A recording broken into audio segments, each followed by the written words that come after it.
much indeed. And as the splendid theme to Tales of New Albion fades out there, composed by my wife, I should do a quick plug there, you can always check it out. Charlotte, or she prefers Charlie Savigar, wrote a whole album of splendid steampunk music. It's lovely to be back. I can announce after last time's slightly different outing, we're back on, this is a canon story, so for those that are following deeply, which means that unless you've read book 1 and probably book 2, it is a new story, yes. All new story that follows on from the goings on in those books. So if you're interested, I'm doing a special about 2 for a tenner. There is a third book which is not steampunk.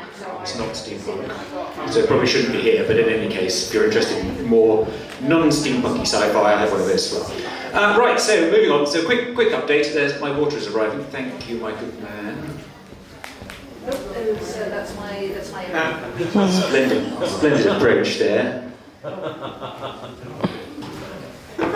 Delightful, thank you. This is actually story number 23, I believe, in the sequence of long-running stories. Quick recap, because it probably is worth it, otherwise the story would be utterly meaningless. The Martians did invade again. Nobody could remember how they got rid of them the first time around. Turned out that it involved some sort of gas. Unfortunately, this gas, this brown liquid gas, causes those that administer to the Martians to lose all memory. So that gives you a little clue as to what's going on here. The Martians all fall asleep and they just basically pack them off with their rockets back to Mars. Bit of a spoiler there, but I think the comedy value is still inherent.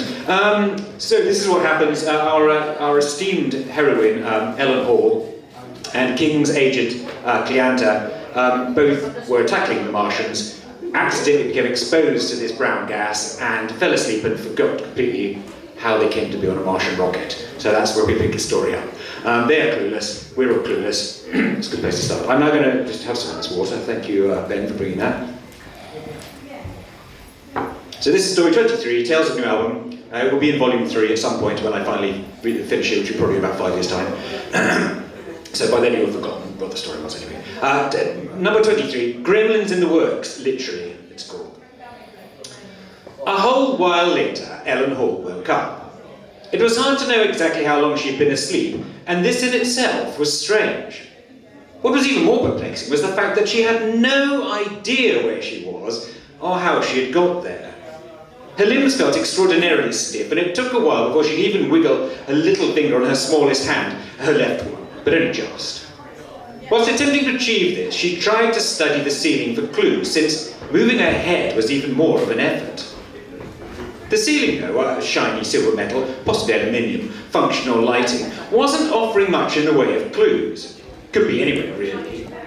A slight hum and shake to the whole room gave her a bit of an idea she might be in something moving. But what and where to, she had not one idea. The last thing she could actually remember was being somewhere a little different.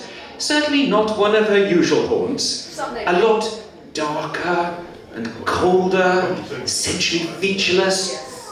Wait a minute, it was a bloody moon! She sat bolt upright in her cot and immediately banged her head on the ceiling, which was a lot closer than she was expecting. Bugger, she yelled, somewhat miffed. Well, do you good? Came a squeaky voice from somewhere to her right. Really not good for you, we don't recommend. Came a different, yet similar voice. Not good at all, retorted the first voice, seemingly contradicting itself. Ellen craned her aching head over to the right and saw what appeared to be 2 small elves, or miniature people. Bright green from head to toe, both wearing smart-looking and perfectly tailored green overalls in near identical shade to their skin tone, one slightly taller than the other. They both gave little toothy smiles and waved meekly.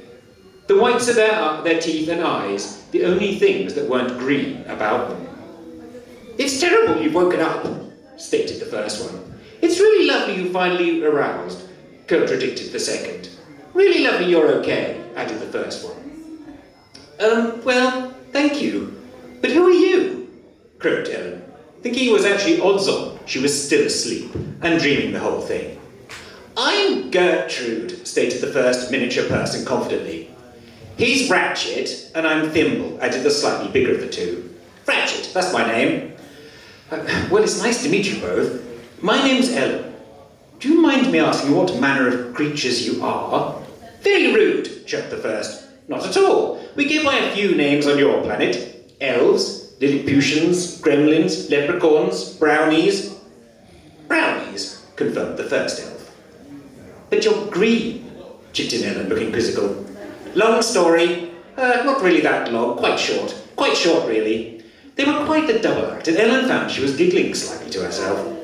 Well, I should be sure to get you to tell me another time, long or short, laughed Ellen. Your companion will never wake up, said the first creature.